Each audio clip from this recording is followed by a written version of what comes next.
Welcome to the Cooperative Program stage at the 2023 SBC Annual Meeting.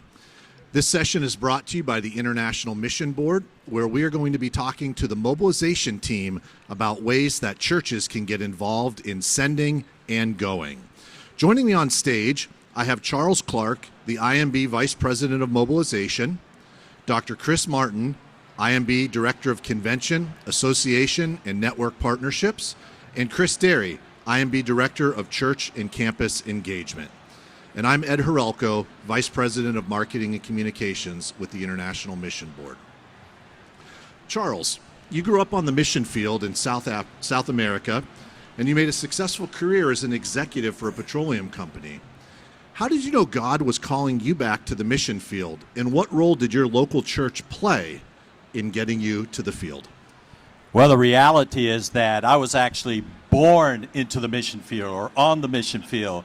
And all my growing up years was in Latin America, specifically Venezuela, where my parents served for 38 years. And so as I came back to the States to go to college through God's grace, he opened doors in which I ended up going down a field that I never expected. And in the business world, worked for 26 years for a Fortune 100 company. And the reality, during all that period of time, I had no really sense of calling to go back to the mission field. I was a missionary kid, but no sense of calling to be going as a missionary. And in one of my many, many moves in the corporate career, joined a church in North Raleigh, North Carolina, and the church had caught fire in being on mission. They did partnerships in Africa, in Asia, in the Americas. An associate pastor came and tapped me on the shoulder and said, "Hey, Charles, I got 4 guys going to Uruguay. You speak Spanish. You grew up in Latin America. And guess what they're going to be doing? Baseball evangelism. Would you be willing to go and come alongside them?" And I said, "Boy, I'm going home. I love baseball. I love the Latin America culture and Spanish." So I said, "I'm all in." 0 spiritual motivation. I get there, and much to my surprise, I was asked to, what would you like to see God do this week? And I thought, well, I'm not sure. Baseball and Spanish. All I say is that if it wasn't for that church, tapped me on the shoulder and said, "Will you go?" Even though I didn't even pray about it because I was going home, so to speak, that made a difference and changed the whole trajectory of my life. So I am thankful for the church, their giving to the cooperative program, their focus on the nations, and they asked me to go, and it changed the whole trajectory. And I think that's an important note, that a lot of times people don't know they can be used on the field unless a local church mentions to them, "Hey, you could go and do something." So thank you for answering that call. Chris Derry, one of the IMB's strategic objectives is to send an additional 500 missionaries on the field. What are some of the challenges to seeing more people go overseas as missionaries, and what can churches do to help us mitigate these challenges? Yep, it's a big task, and the goal has a yearly challenge in how we have to see our pipeline numbers really exceed the point where they can offset any attrition we have from the field. As missionaries come off the field for ending their term or retirement, those are things that we have to send enough to cover those that are coming back. Now, our pipeline right now is about 1,100, and we're excited about that. But we really need to see that pipeline grow to about 1,300 or 1,400 to where we can see that 500 more missionaries added to the workforce, where Cooperative Program and Lottie Moon are helping to really drive forward all the needs for their lives and the ministries overseas. That's the beauty to this partnership, this cooperative effort. But the problem, what we continue to see as we talk to fellowships in the States, is a number of folks feel like that they can't go, that they're not the missionaries. And when we look throughout history, and we even look across those that are serving with IMB now, we see that these were everyday church members who just surrendered to the call.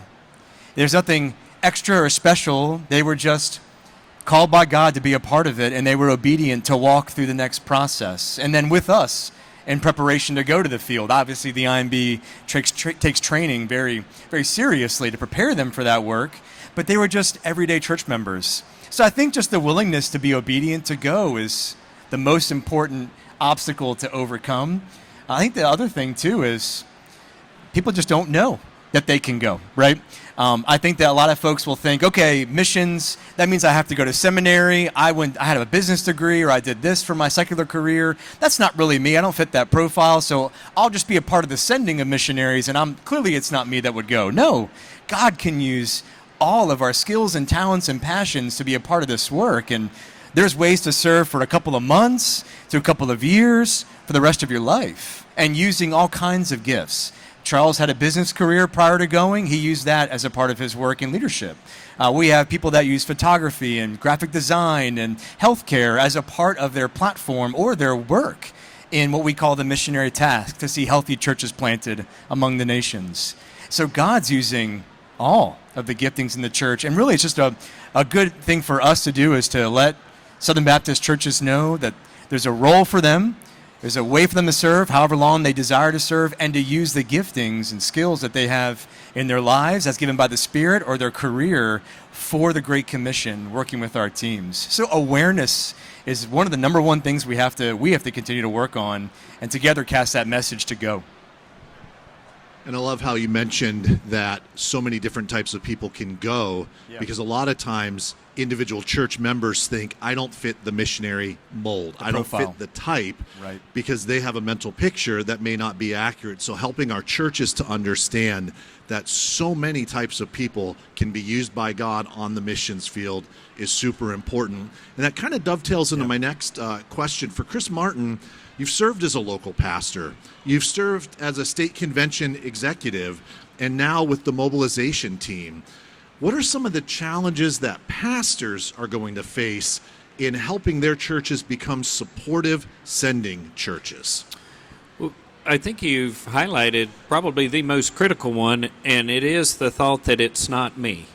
And if we can continue to help pastors and leaders see that, yes, your church is vital regardless of where it is or its size or so many of the other factors that I think pastors may disqualify themselves or their own churches for.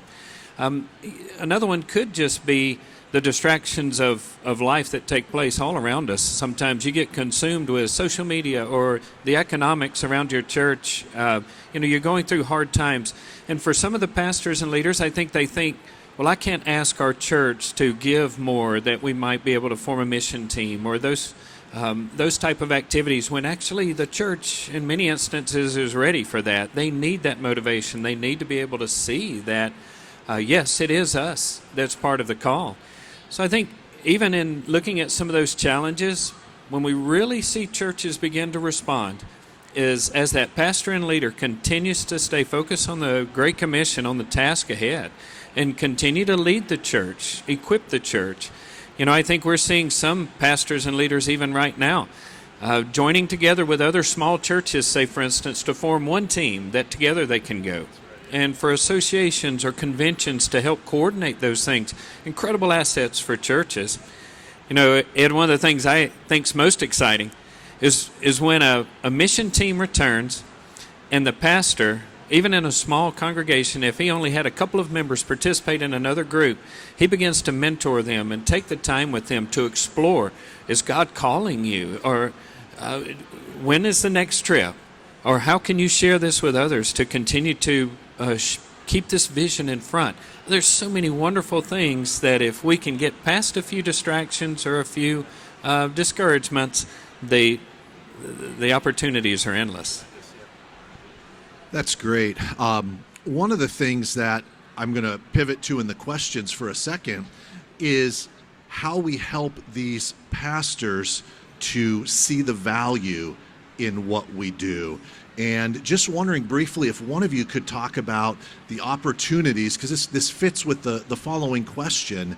How are we getting pastors out there to experience what we do? I know we've done quite a few things across the mobilization team, but just real quickly, could one of you speak to how we're getting pastors out there in the field to see these things? Yeah, there's a lot of opportunities, Ed. One of the things that we've launched in the last year is number one is how do we help to get pastors to know about opportunities to go short term. So we've created a kind of a package trip offering where we can gather together groups of pastors. We call it Go Discover.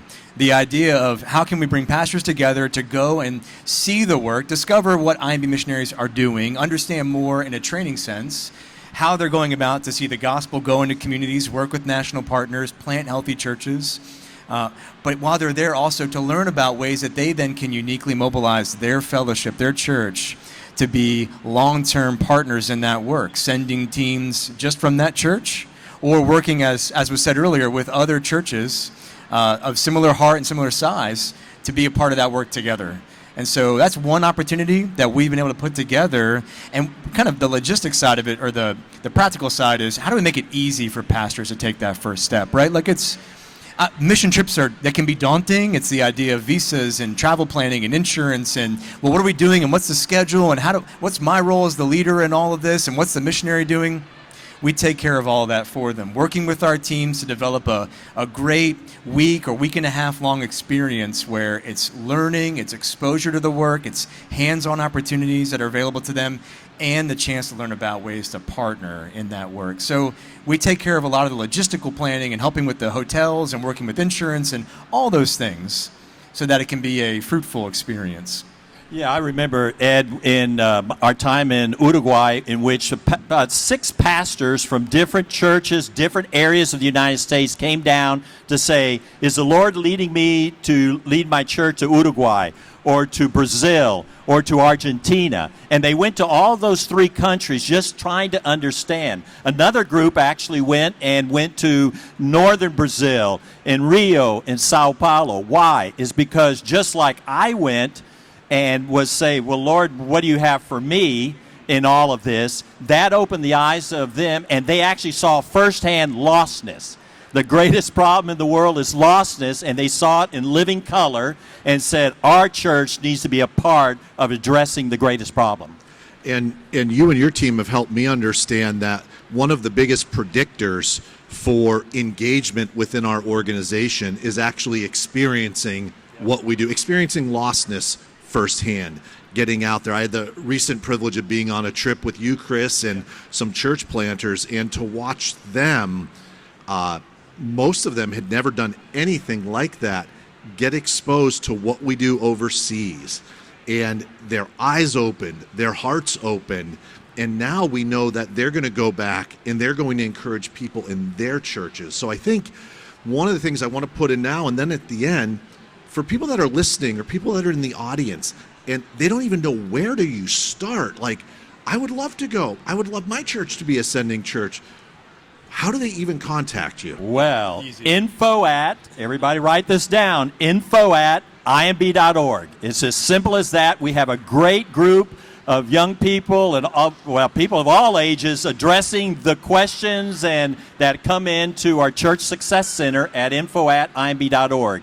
And so we would love to hear from different groups. And you mentioned experience. We talked about Go Discover, and now also Go Experience. So this is where a church hasn't been on mission, or they have a segment of their church that they want to awaken to the opportunities of lostness and see how the Lord's going to work in their lives.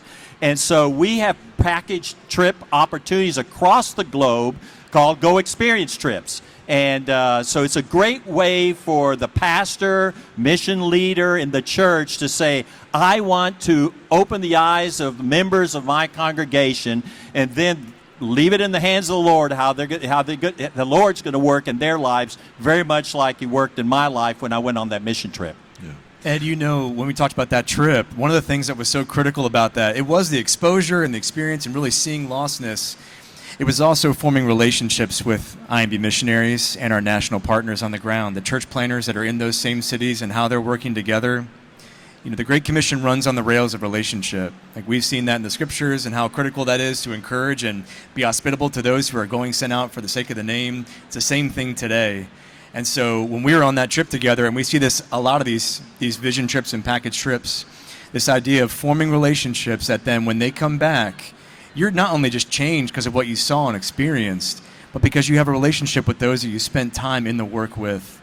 You are more likely to be more fervent in your prayer for their families, for their work. You're more likely to be generous toward that work as a fellowship, as an individual, because you know exactly where your generosity is going to make an impact. And it's that much easier to facilitate inspiring your church to want to respond, to go, because the relationship is the foundation to all of that. We know the Great Commission. This is to give to all of us. The relationships sweeten that work and how we're able to help one another to see the gospel go to new places, especially to those where the gospel is not yet proclaimed. So that's a great part of all these package trips with leaders, with church members. It's forming those relationships that really fire our desire to want to get involved and stay involved in this critical work. You know, we've talked a lot about kind of the one-on-one, us working with pastors. But for Chris Martin, you know, one of the things is there's a lot of churches out there that they're going to send people overseas. They're going to go do a project. They're going to do something, and they may not even know that they can partner with the IMB on that. So can you speak into a little bit about how moving forward we want to work with the state convention and the local associations just to really help them understand what the IMB can bring them to help them mobilize their people? Well, that's a great question. I think one of the things we want to keep in mind is it has been in our DNA to function as a network. I mean, when you really think about it, a church is a network of believers, and an association is a network of churches, maybe in a regional area or in a local area, but then the state convention has its geographic boundaries, and then we find so many other networks that are existing. And for many, I think, as we continue to come alongside of these networks and help them understand how to speak into how they can partner together with IMB, the churches could be a part, even as we made mention earlier, you know, for an association or a convention to help coordinate a mission team from multiple small churches is an incredible opportunity. But we are continuing to work. We've got team members all across the U.S. in different locations that can be in quick contact with churches and associations and conventions. It's really just amazing, the opportunities. That's why, as Charles made mention of the info at imb.org, let us know. We will come to you quickly. There's incredible opportunities, and we're thankful for the chance just to be able to inspire, equip, mobilize, empower for the pray, send, give, go. We're excited. And one of the things, as our organization continues to grow, we have a desire to send more missionaries overseas. We have a desire to see more churches in a healthy relationship with the IMB, praying, giving, going, partnering with us. And I think one of that is, you know, one component is educating them on all the ways they can be involved. So earlier, Charles, you talked about, you know, your background as a businessman and how God used some of the skills you developed and all of that. With our jobs we have available through the IMB, what are some of the skill sets we are in need of that churches can help us in sourcing the right people for? Yeah, and let me just reference back to it mentioned in that experience I was on Mitch trip, and as Chris mentioned, I didn't feel like I had a role. When I had that kind of burning bush experience, I said, me? 2 days later, a missionary came by and said, we're writing a job description for someone to reach business professionals, the middle upper class of Montevideo, Uruguay. So all of a sudden, the Lord used that missionary to say, I can use a business professional. But think of, the Lord wants to use all professions. At the end of the day, it's about access. When we think of our missionary task and entrance into a people group, how do we get entrance? So many times we get entrance to those people groups based on the person's experience and background. Imagine healthcare, doctors, nurses, therapists, physical therapists, name the whole range of medical professionals. Think of tutors, educators, carpenters, builders, contractors. I know a particular missionary that was a truck driver and is reaching one of the least reached areas in Latin America today. You name it, whatever your profession is, God wants to use it. Because at the end of the day, you know, God worked. You know, it said 6 days and then he rested. That means he worked. Work is sacred. And whatever God has gifted us with, is sacred when it's used for His purposes. And so whether it's in your right there where you currently live, work, and play, or whether the Lord may be calling you to go overseas with that profession, but to be used for God's glory. And I think we're starting to see that reflected. Your team has deep connections with our field personnel, and I think we're starting to see that reflected in the makeup of IMB missionaries, people that God has called to go and serve no matter their skill set. And I think that's a really important thing that we can just keep reiterating to pastors, is that most likely anybody in their congregation can go and make a difference and take the. And some people, this would probably be a good time for us to talk about the different ways and the different ways of getting involved. And I know you all are well versed in this, but it's not that everybody chooses to go for their whole life. We love that when that happens. Yeah. But there's other opportunities to go and to serve with our organization, right? Yep, there are. Absolutely. I was in line waiting to get registered as a messenger this morning, and the ladies behind me had a friend where she, as a young adult, served as a hands-on student. Hands-on is a semester-long program we actually help subsidize so that the person who's staying for 4 to 6 months overseas with our missionaries is able to not have to fundraise as much money for that long of a time. But I mean, there's pathways to go for all ages, and I'll lay this out there. As the Holy Spirit calls, that qualifies. Our job is to try and find, as Charles mentioned, ways to use that person's skills and passions and giftings in the work to expand the kingdom overseas.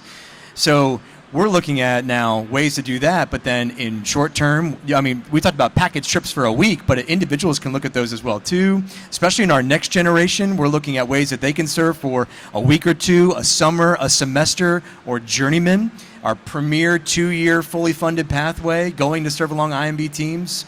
But, thinking about young adults and above, we have roles to serve for 2 to 3 years in either a professional capacity, Charles mentioned a few of those, or as part of a church planning complete effort for a career, or even as you're thinking about the sunset years of one's career and into retirement, we have fully funded opportunities for retiring pastors, retiring professionals, retiring church members to come and spend 2 to 3 to 4 years overseas fully funded to help us with our work in seeing healthy churches formed among the nations. There's a number of opportunities or ways or pathways to go.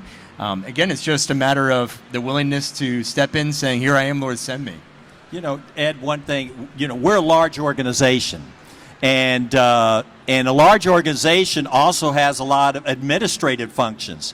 So we think of human resources, we think of finance, we think of logistics. Now they're involved in the church planning work also. So they're not just doing that work, but imagine how we can use the gift that God has given them in accounting, finance, logistics, all the matters of helping support our missionaries, vital positions called by God to be part of the missionary task and address the greatest problem, which is lostness.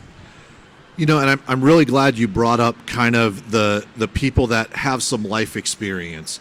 You were someone that, despite being in MK and knowing the org from a young age, when you joined us professionally, it was later as an adult, after you'd had a career. And I know here we are at the annual meeting, and there's a lot of people who, when they look out amongst their congregations, they're going to see people that the workforce may be where they're wrapping up their career, but God's not done with them yet. And I think that's one of the things that just excites me when we're starting to see adults come up and serve with us. One of the things I think that we're missing that has now really risen to our attention in many ways, and I'm speaking of the church as a whole, is that the nations are coming to us, and they're in our communities. And for a lot of these church members to even engage the internationals that are in their community in all aspects of life, it actually builds the most incredible bridge to the field, and people can see, wait a minute, I'm engaging the nations in my own neighborhood.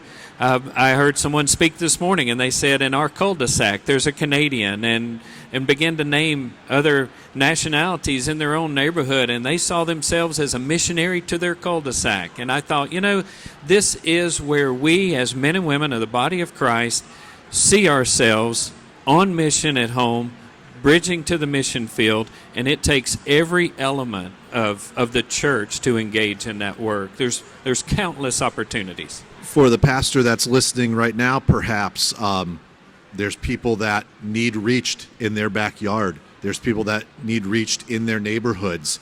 And sometimes having that international missions trip experience and the exposure to watching and partnering with some of our IMBMs on the field allows them to come back and go, now I get it. Now I know how I can connect with these people.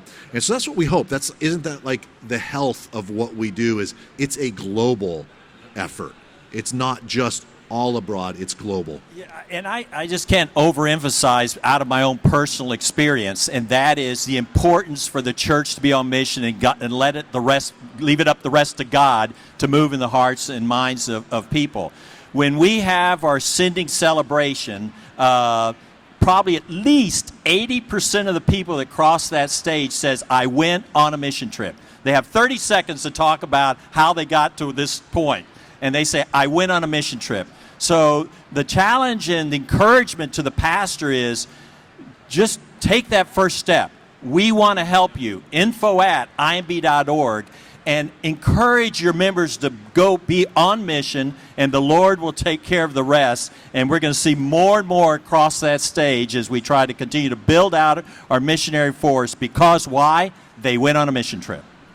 Well, that's awesome. As we begin to wrap up our time, all three of you are available. For those that are in the audience, you're going to be here this week. We have a lot of the mobilization team helping out in the booth. So we would invite anybody who's interested in learning more about how your church can help be a sending church, or how you yourself can go to seek out one of these gentlemen or their team members in our IMB booth.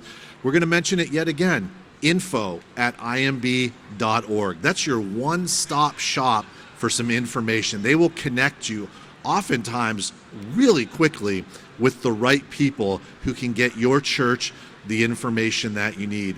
This week, we're going to see a beautiful sending celebration that's going to show you just how many people have answered that call on their life to go and take the gospel to the lost. Because we know at the IMB that the world's greatest problem is lostness. You've heard us say it over and over and over. And we're going to keep saying it because that problem's not going to change. In fact, every day, there's more and more people dying apart from Jesus Christ. And we believe that Southern Baptists can make a difference. So please stop by the IMB booth this week and talk to us about how your churches can be part of helping to solve the world's greatest problem. So thank you all for your time this afternoon, and we look forward to hearing from you again.